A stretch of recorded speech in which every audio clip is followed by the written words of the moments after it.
Muito bem, pessoal. A partir deste vídeo, vamos iniciar o estudo da Lei Orgânica do município de Ametista do Sul.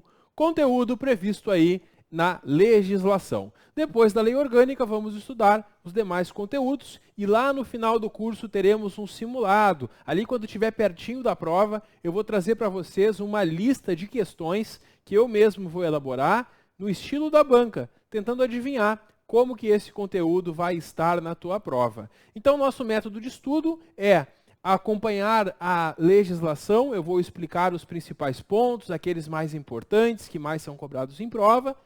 Depois, tu deve fazer uma leitura repetidas vezes do conteúdo e depois tu treina com as questões, porque aí, naturalmente, tu vai errar uma ou outra questão aqui no nosso simulado para que tu chegue na prova sabendo tudo. Essa que é a ideia de nós termos essa metodologia com o estudo teórico, a leitura posterior e depois as questões. É o formato que eu considero ideal para que tu chegue lá na prova em condições de gabaritar o conteúdo. Bom, chega de conversa, vamos trabalhar. Lei orgânica é a principal lei do município. Cada município tem a sua lei orgânica que organiza as principais regras no município. Pessoal, o município de Ametista do Sul, ele é uma pessoa jurídica, ele tem um CNPJ, claro, não é uma pessoa física, de direito público interno. Pegadinha que a banca pode fazer na prova. A banca pode afirmar que o município de Ametista é uma pessoa jurídica de direito privado.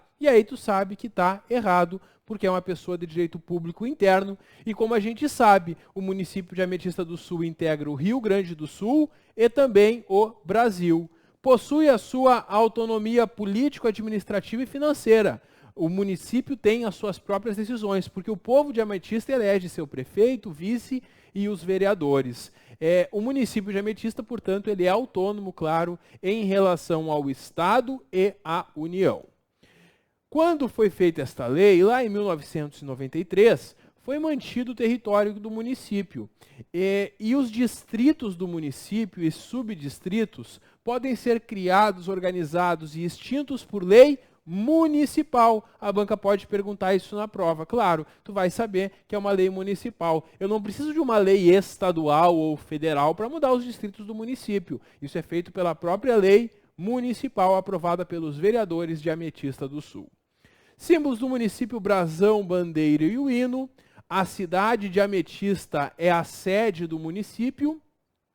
E aí nós temos algumas vedações. Olha só, o artigo 5º prevê que ao município de Ametista do Sul é vedado. Primeiro, município não se mete com religião. Como assim não se mete com religião, professor? Ele não vai estabelecer, não vai criar cultos religiosos ou igrejas, também não vai subvencionar, não vai dar dinheiro para as religiões, mas também não vai impedir o funcionamento deles. Quer dizer, não se mete, nem ajuda, nem atrapalha. Essa aqui é a ideia. Ressalvada só uma colaboração de interesse público, que é quando o município une esforços com uma religião para ajudar as pessoas, aí tranquilamente. Segundo, não pode recusar fé a documentos públicos, porque os documentos públicos possuem fé pública. Um documento público, então, não pode ter recusado a fé. Criar distinções entre os brasileiros. Todos os brasileiros são iguais perante o município de Ametista do Sul. Isso significa que eles não podem, por exemplo, nesse concurso público, dar uma preferência para quem já é do município ou para quem nasceu no município. Não. Todos os brasileiros são iguais e no concurso, por exemplo, todos terão a mesma oportunidade. Quem for melhor na prova vai ficar com a vaga. Tu mesmo está me assistindo. Vamos estudar que tu vai ser o melhor, tu vai conseguir essa vaga em Ametista do Sul. Pessoal, também é vedado ao município contrair empréstimos externos, empréstimos do estrangeiro, sem autorização do Senado. Agora, se o município de Ametista quiser pegar um empréstimo fora do Brasil, que é um empréstimo externo, aí sim vai precisar do Senado lá em Brasília autorizando. Também não pode o município instituir ou aumentar tributos em que a lei anterior estabeleça e a vigor no exercício seguinte. Pessoal, na verdade, provavelmente houve um erro aqui no scanner, quando essa lei foi escaneada, porque essa lei é muito antiga. A vedação, na verdade, é instituir ou aumentar tributos sem que a lei anterior o estabeleça. É um princípio que nós temos da legalidade no direito tributário. Para criar ou aumentar um tributo, tem que ter uma lei estabelecendo. E outra coisa, o princípio da anterioridade anual. Um tributo criado ou aumentado este ano só pode ser cobrado no ano seguinte. Como tem esse erro na escrita da lei, e eu peguei ela no site da prefeitura, eu imagino que a banca não vai cobrar esse inciso, porque pode gerar recurso, já que na lei está com essa redação que nos parece errada.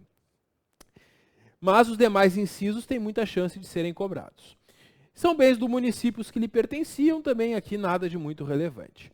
Competências do município. Quando tu pega a primeira vez essa lei orgânica para ler, tu vê competências do município. Tu pensa, que legal, vamos ver o que cabe ao município. Aí tu lê essa lista toda. E quando tu chega lá no final da lista, tu pensa, agora vem o próximo assunto, né? E o que vem no artigo 8º? Compete ao município, de novo. Aí tu pensa, a lei dá de sacanagem comigo.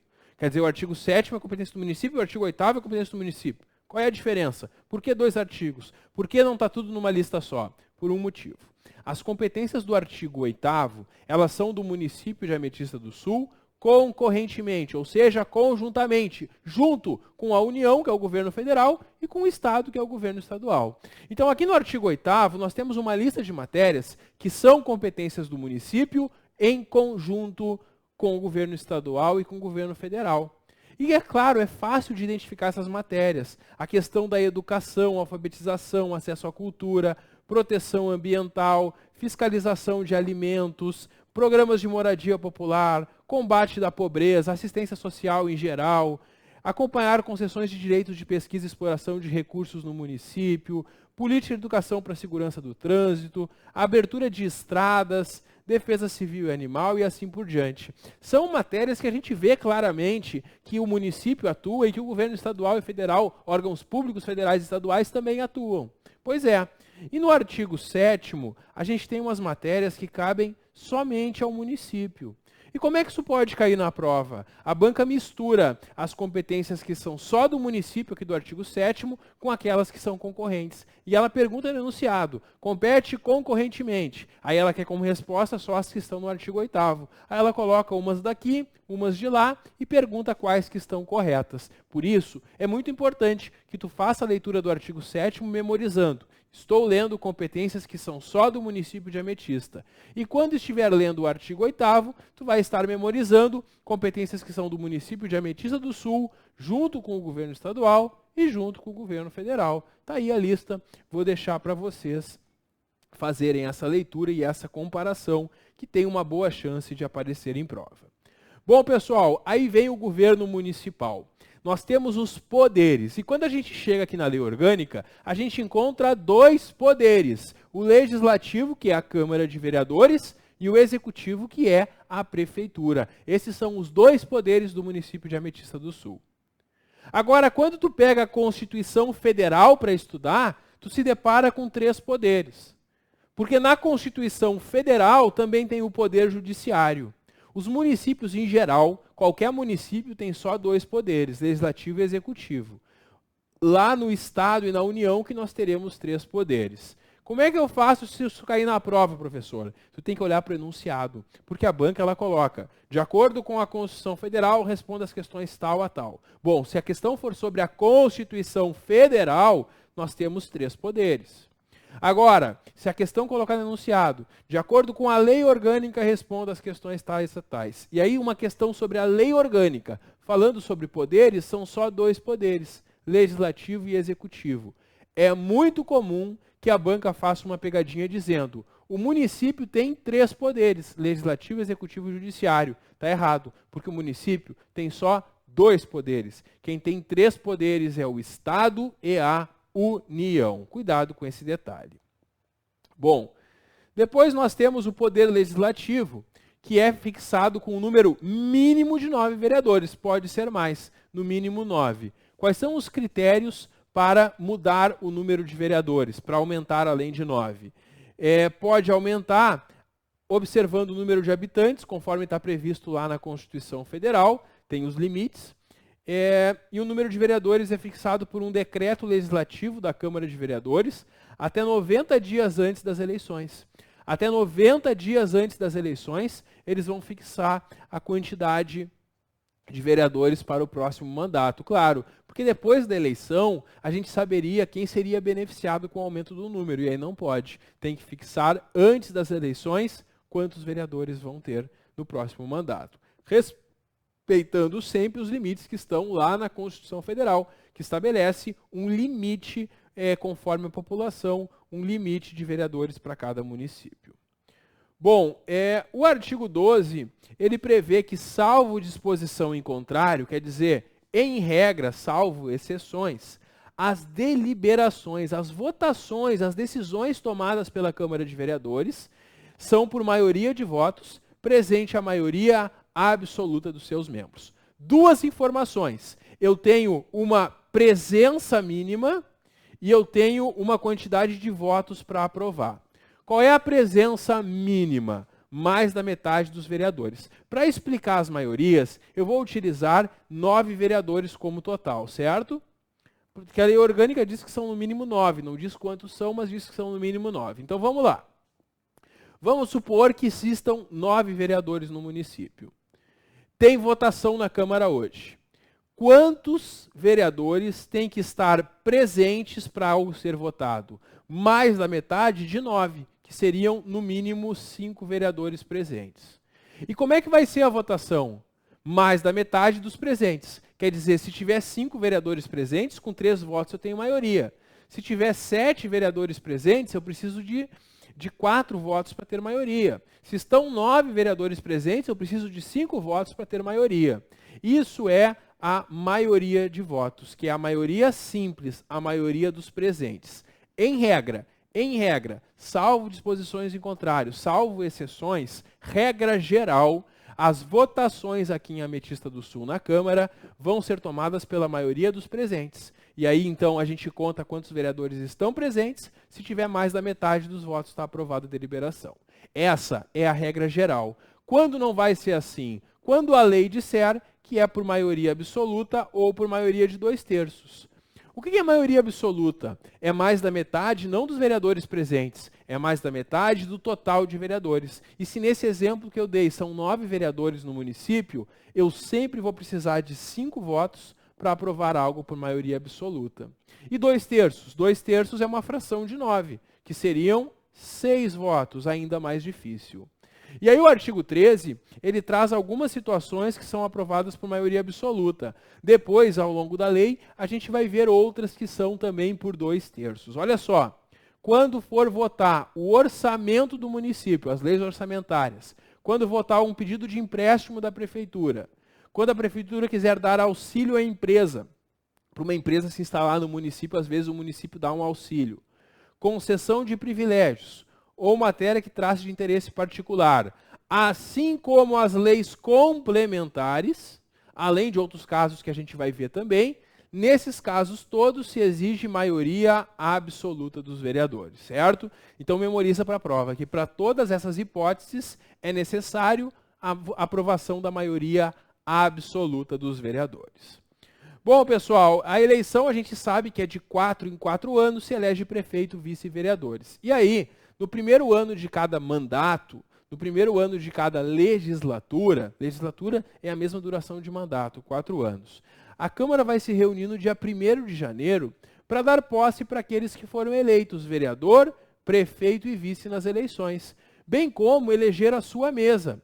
A Câmara elege a sua mesa. Dentre os vereadores, se elege presidente, vice, segundo vice, secretário, e também comissão representativa e as comissões permanentes. E aí já entra em recesso. Quer dizer, eles vão lá 1º de janeiro só para fazer uma reunião de posse e já entram de recesso. Bom, aí tem aqui o compromisso que é prestado. E é interessante que se algum vereador não aparece lá no dia 1º de janeiro para tomar posse, ele tem que aparecer dentro de 50 dias. Se o vereador não foi dia 1º de janeiro e dentro de 50 dias não apareceu na Câmara, ele perde o mandato. Cuidado que para o prefeito e vice o prazo não é de 50 dias, isso é só para os vereadores. Para o prefeito e vice é só até o dia 10 de janeiro, como a gente vai ver quando chegar lá no Poder Executivo. Bom, atribuições da Câmara. Pessoal, existem atribuições da Câmara, isso cai muito em prova, e tu tem que cuidar que tem 2 artigos com atribuições da Câmara. O artigo 15 traz uma lista de matérias que cabem à Câmara com a sanção do prefeito, ou seja, são matérias que a Câmara de Vereadores vai discutir, votar e aprovar, e quando aprovada a matéria, quando aprovado o projeto de lei, a Câmara encaminha para o prefeito, que pode sancionar se concorda ou vetar se não concordar. Muito bem. E no artigo 16, nós temos matérias que são de competência privativa da Câmara. O que é a matéria de competência privativa da Câmara? São matérias que os vereadores vão discutir, votar e, ponto final, eles não vão encaminhar para o prefeito. Essas matérias não poderão ser vetadas pelo prefeito. Como é que isso cai em prova? A banca coloca no enunciado. São matérias que passam pela sanção do prefeito. Ou são matérias de competência privativa da Câmara. E aí ela mistura as hipóteses do artigo 15 com as hipóteses do artigo 16. Ah, entendi, professor. Então é só decorar e eu acerto na prova. Sim e não. Por que sim e não? Porque, claro, se tu decorar, tu vai acertar. Mas além de decorar, é importante entender. Se tu entender a lógica, mesmo que tu não decore todos, pela lógica, tu pode acertar a questão na prova. Quer ver a lógica? Olha só.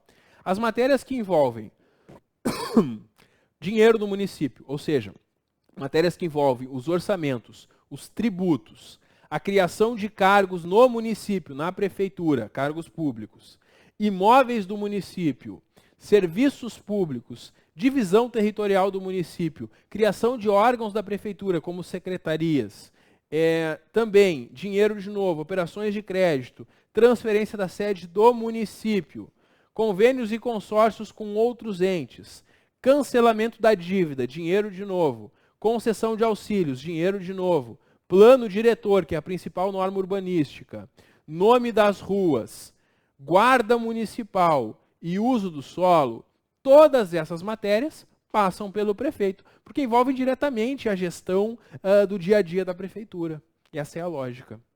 E qual é a lógica das matérias de competência privativa da Câmara? Bom, aqui são matérias que o prefeito não vai sancionar ou vetar, ou seja, o prefeito não se mete nessas matérias. Por que ele não se mete? Por 2 motivos principalmente. Ou a Câmara está cuidando da sua organização interna, ou a Câmara está fiscalizando o prefeito. E claro, nesses 2 casos o prefeito não se mete. Quer ver? Primeiro, a Câmara elege a sua mesa. Quando os vereadores definem quem vai ser presidente, vice e secretário, o prefeito não participa dessa decisão. Quando a Câmara elabora o seu regimento interno, as suas normas internas de funcionamento, o prefeito também não vai sancionar ou vetar. Quando ela cuidar da sua organização interna, funcionamento, polícia, os seus cargos, remuneração dos seus servidores, o prefeito também não se mete. Quando ela vai dar posse para o prefeito e para o vice, conhecer da renúncia deles ou afastá-los do cargo, agora a Câmara já está fiscalizando o prefeito. Licença ao prefeito e demais vereadores. Autorizar o prefeito a afastar-se do município quando a ausência exceder a 15 dias e 5 dias fora do estado. E aqui eu chamo a atenção de vocês porque a lei orgânica tem uma contradição. Aqui ela fala 15 dias e depois mais adiante ela fala 10 dias. Por isso eu acho que esse detalhe talvez a banca não cobre, por ter um erro na lei. Se ela cobrar, vai caber recurso para anular a questão. Concessão de título honorífico. Aprovado pela maioria absoluta dos vereadores. Para dar um título de cidadão do município, é necessária a aprovação da maioria absoluta dos vereadores. E isso não passa pelo prefeito. Fixar antes da eleição para o mandato seguinte quanto que vai ganhar prefeito, vice e vereadores. Vejam, tanto para definir o número de vereadores quanto eles vão ganhar no próximo mandato, tem que fazer isso antes da eleição, claro, porque aí está se dando um aumento, não se sabe para quem o povo eleger. Exercer a fiscalização das contas do município com auxílio do Tribunal de Contas. Sustar, que é suspender, tirar o efeito de atos do executivo da prefeitura que exorbitem, que vão além da sua competência. Convocar pelo prefeito qualquer secretário titular de autarquia ou instituição que participe no município para prestar informações. Autorizar convênios, consórcios e contratos de interesse do município. Prorrogar as suas sessões. Representar pela maioria absoluta dos seus membros para fins de intervenção no município. Solicitar por escrito informações do prefeito sobre atos da administração. e aí tem com prazo de 15 dias prorrogável por igual período para o prefeito prestar essas informações, e se o prefeito não atender, isso possibilita que o presidente da Câmara invoque, chame o Poder Judiciário para fazer com que se cumpra essa regra.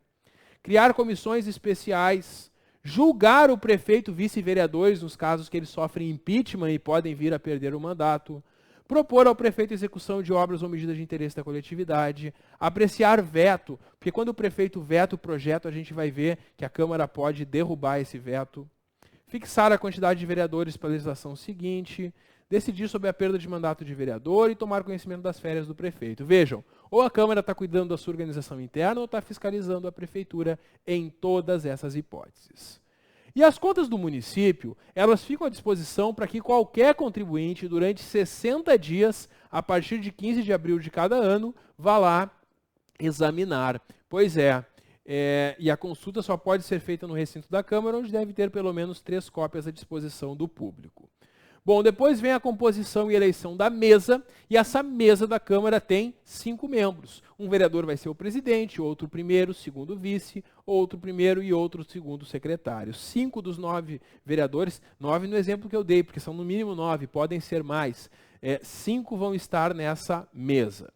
O mandato da mesa vai ser de 1 ano e é vedada a recondução para o mesmo cargo na eleição seguinte. Então, se um vereador foi presidente da Câmara no primeiro ano, não pode no segundo ano ser presidente da Câmara de novo. Ele pode ocupar outro cargo na mesa. É vedada a recondução para o mesmo cargo, mas não, ele pode então ocupar outro cargo, mas não o mesmo. E qualquer membro da mesa pode ser destituído, pode ser tirado da mesa pelo voto de 2/3 dos vereadores, quando ele faltar ou for omisso no desempenho das suas funções. Na sequência, nós temos aqui as atribuições da mesa e dos seus componentes, mas esse assunto eu vou deixar para o nosso próximo vídeo, no qual a gente vai continuar o estudo da lei orgânica aqui do município de Ametista do Sul. Dá um clique que eu já volto. Até logo!